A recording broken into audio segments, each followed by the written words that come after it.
الله وبركاته. الحمد لله كفى وسلام على عباده الذين اصطفى أما بعد. قال الله تعالى عز وجل: لئن شكرتم لأزيدنكم ولئن كفرتم إن عذابي لشديد. قال رسول الله صلى الله عليه وسلم: من لم يشكر الناس لم يشكر الله.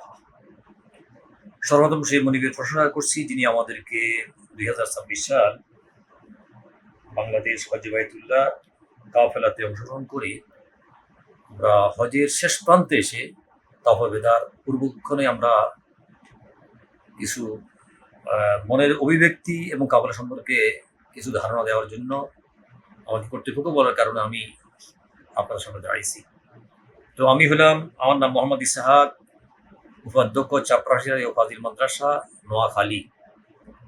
আমি আমাদের বাংলাদেশের ইসলামী ব্যাংক চাপড়ের শাখার একজন ম্যানেজার সাহেবের সুবাদে আমি এই কাফেলাতে সংযুক্ত হই। আগে তো এই কাফেলা সম্পর্কে আমার তেমন ধারণা ছিল না, যদিও কাফেলার প্রধান ডক্টর গিয়াসউদ্দিন তালুকদার সাহেব, ওনার ইউটিউবে আমি অনেক আলোচনা শুনছি, কিন্তু সরাসরি আমার সাথে কথা হয়নি। উনি আমার ক্লাসমেট হবে বটে। 1988 সালে আমি আলম শাহ আমিল মাদ্রাসা থেকে পরীক্ষা দিয়েছি। ওই বছর তিনি পরীক্ষার্থী ছিলেন, অসুস্থ হওয়ার কারণে পরবর্তী বছর পরীক্ষা দিয়েছেন। যাক, পরবর্তীতে ওনার সাথে আমার সাক্ষাৎ হয়।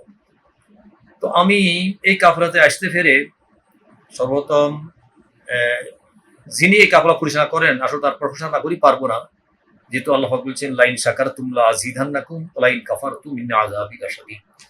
তোমরা যদি কোনো কিছু পাওয়ার পরে, লাভ করার পরে শুকরিয়া আদায় করো, আল্লাহ তোমাদের নিয়ামত বাড়িয়ে দিবে। আর তোমরা ওই শুকরিয়ার ক্ষেত্রে যদি কুফরি করো, অস্বীকার করো, অকৃতজ্ঞ হও, আল্লাহ বলছেন আমার ধরা সত্য ধরা। যার কারণে আমি হজ্জ বাইতুল্লাহ সম্পর্কে কিছু না বলি পারবো না।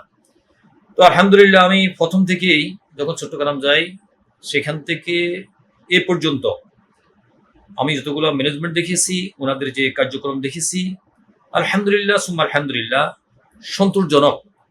সবচেয়ে আশ্চর্যের বিষয় হলো আমি দেখলাম আমাদের ডক্টর গিয়াসউদ্দিন তালুকদার সাহেব, উনি এটাকে ব্যবসায়িক হিসেবে গ্রহণ করেন নাই। আপনাকে প্রশ্ন করতে পারেন কিভাবে? আমি বুঝলাম, যেহেতু আমাদেরকে তিনি যে খাবার দিয়েছেন, এখানে 3টা গ্রুপ ছিল, A group, B group, C group. আমি সি গ্রুপের মানুষ। আমি দেখছি এ গ্রুপের খাবার, বি গ্রুপের খাবার, সি গ্রুপ খাবার মধ্যে কোনো তারতম্য নেই।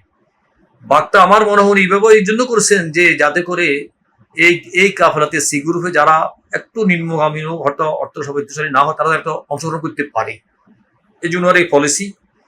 কিন্তু খাবার ব্যাপারে, থাকার ব্যাপারে, আমাদের তত্ত্বাবধানের ব্যাপারে অস্বাভাবিক তিনি উদারতা দেখিয়েছেন।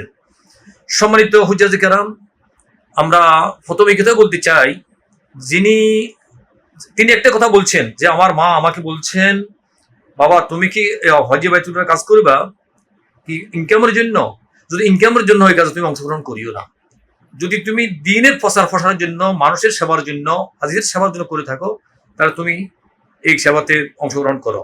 আসলে উনার এই মায়ের মনে হয় দোয়া বা যে অভিব্যক্তি তিনি বাস্তবায়ন করছেন 100%। সম্মানিত হুজ্জাজ কেরাম, আমি আপনাদের খেদমতে আপিল করব, আমি চেষ্টা করব, আমি নোয়াখালী থাকলেও আমি এই কাফেলাতে বাংলাদেশ হজ্জে বাইতুল্লাহর সাথে অংশগ্রহণ করার জন্য আমি আমার বন্ধু বান্ধবকে উৎসাহিত করব।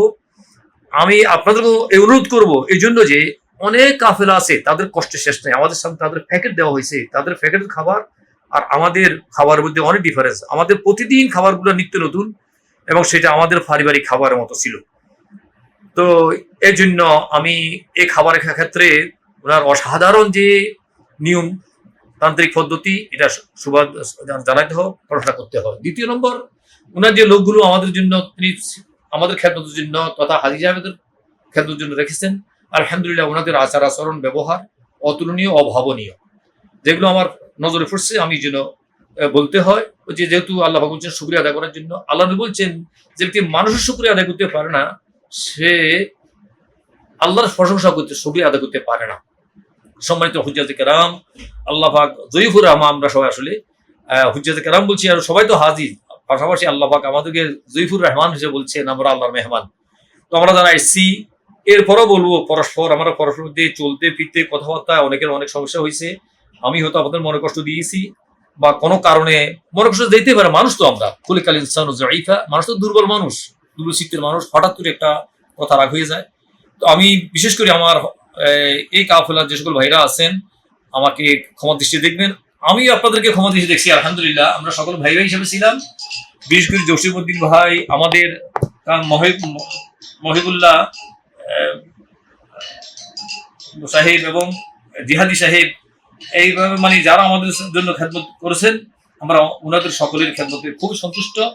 তো এই হজ বাইতুল্লাহর এই কাফেলাকে আল্লাহ পাক যেন কিয়ামত পর্যন্ত যতদিন এই বাইতুল্লাহর কাজ চলতে থাকবে, হজের কাজগুলো চলতে থাকবে, আল্লাহ যেন এটাকে দীর্ঘস্থায়ী করেন।